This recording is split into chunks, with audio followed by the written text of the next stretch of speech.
This is an airport exclusive version of the classic Bushmills Black Bush, the Black Bush 80/20. Let's find out if it's better than the original.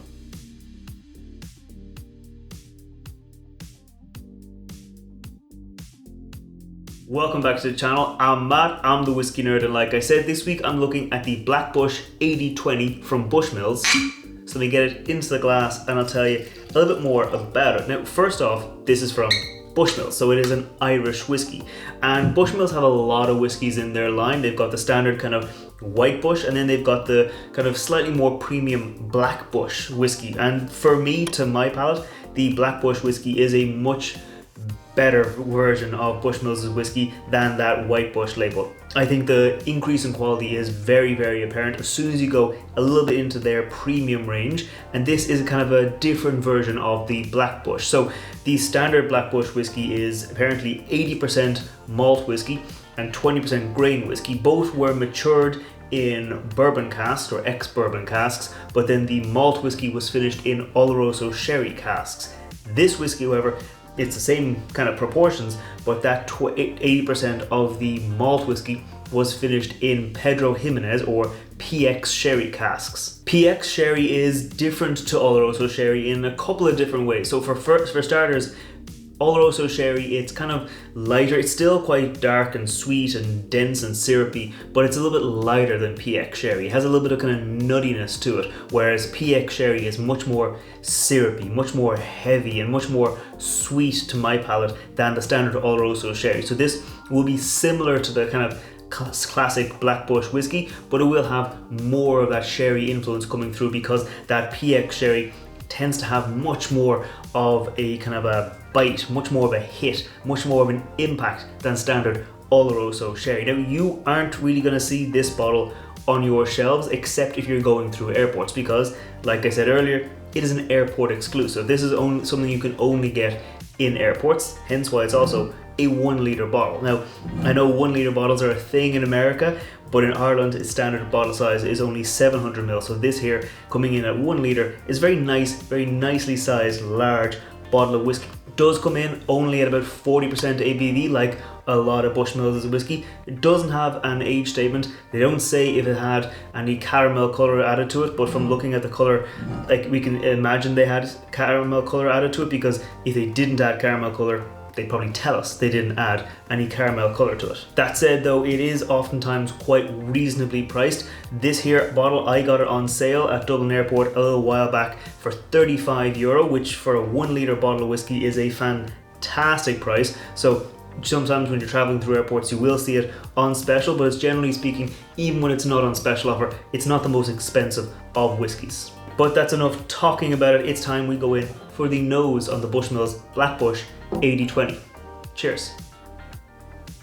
Okay, immediately it's malty. That malt influence, obviously 80% of the whiskey is malt whiskey, so it is quite heavy on the malt. The grain whiskey, it's not really rising out as much as the malt. Like, it's definitely there, malty, biscuity, a lot of kind of those heavy kind of funky notes you get from malt. If you're familiar with Bushmills' whiskey, the way they kind of do their malting, the way they malt their barley, it actually has this very distinctive kind of character to it, has this distinctive kind of Bushmills fruity funkiness to it, and that's definitely coming through here in spades. But also coming through on top of that kind of classic Bushmills fruitiness is that PX Sherry. There's a nice bit of that kind of dark fruits, almost like dark berries, raisins, cranberries, maybe not cranberries, maybe cherries, those kind of fruits that are sitting in there that maybe stewed or soaked in like syrup, so it's quite sweet, quite dense, quite like syrupy on the nose. Yeah, there's definitely some like maraschino cherries. If you've ever made a cocktail or seen a cocktail with those like dark cherries that are soaked in that dark marasca, like that syrup, that's kind of the nose I'm getting here. Like those dark red berries soaked in that dark sweet syrup. But behind that, there is also a bit of kind of lighter side to it. Like I said, the whiskey was aged initially in those bourbon barrels, and the grain whiskey never saw any PX Sherry, so there is a lighter note behind it, almost like a freshly baked banana bread. That kind of light bit of grain, bit of lighter fruitiness, almost yeah, with a little bit of chocolate. Like if you think of like a banana bread where someone has added some chocolate chips to it, that's kind of where it is. It's not like a dark chocolate, not like a really rich cocoa, more like a kind of a milk chocolate note on the nose. So I think that's probably enough talking about the nose. Let's go in for the palate. Cheers. It's actually quite light on the palate. Like it's still quite malty, still quite biscuity, still quite like, you know, that kind of classic kind of malty sweetness, but it's quite light. It's not a very heavy whiskey on the palate. It doesn't really spread out. Like the nose quite syrupy, quite dense. The palate much lighter. And if I'm going to be honest, it's a little bit like the opposite of the nose. Like the nose was a lot of those dark berries, syrupy notes with some lighter aspects afterwards. This is almost more like the lighter aspects up front, bit of pear, bit of melon, with those kind of darker notes kind of following on afterwards. Yeah, initial sip was light, malty, kind of melon, banana, apple, those kind of lighter notes with the darker notes coming behind it. So I'm gonna go in for a second sip and see if I still feel the same. Cheers.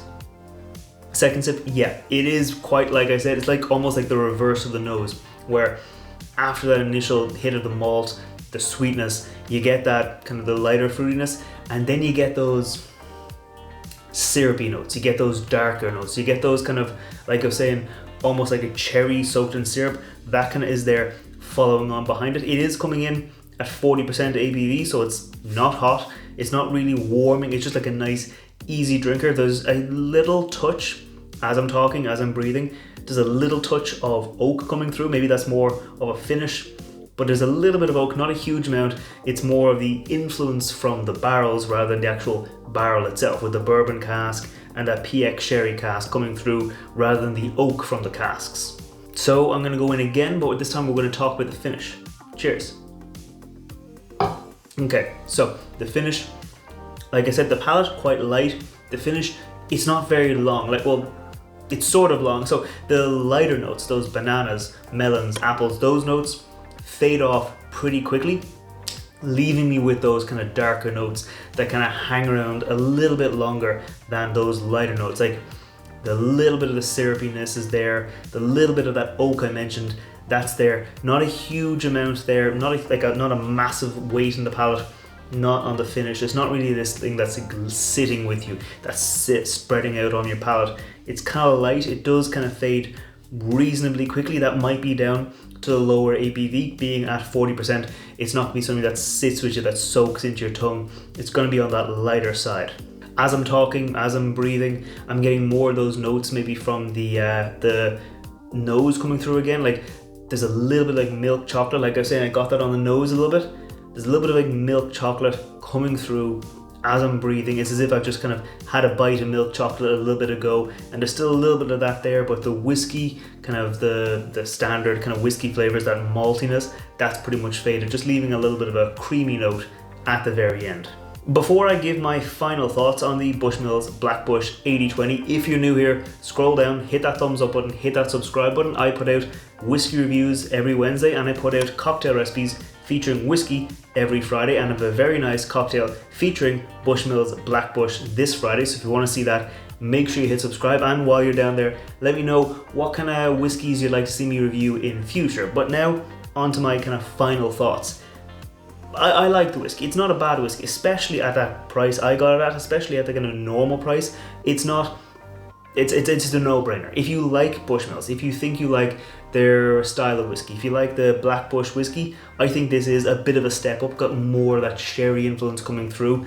If you like their whiskey, you see this there at the airport, especially if you see it on sale, it's a no-brainer. The one kind of ding I'll give to this whiskey is something I kind of find common to a lot of the Bushmills portfolio, is that they're kind of tied to that 40% ABV. I mean, with Teeling, the Whistler, Jameson, Paddy, Powers, there's a lot of brands, a Green Spot, there's so many brands now that are having their kind of standard whiskies, maybe at that lower ABV, but then they have a better version of it. They have a slightly higher ABV at 43%, 46%, 50%. And I'd like to see that with Bushmills. I think down at 40%, like I said, the finish didn't last all that long. That means it's definitely an easy drinker, but it does mean that it's an easy drinker. It's not going to be the most complex, not going to be the most exciting of whiskies to drink. Does mean though it's a little bit cheaper, so you know it's kind of that balancing act. But I would like to see more Bushmills whiskies, especially these kind of like special or limited bottlings where you can only get it in one place.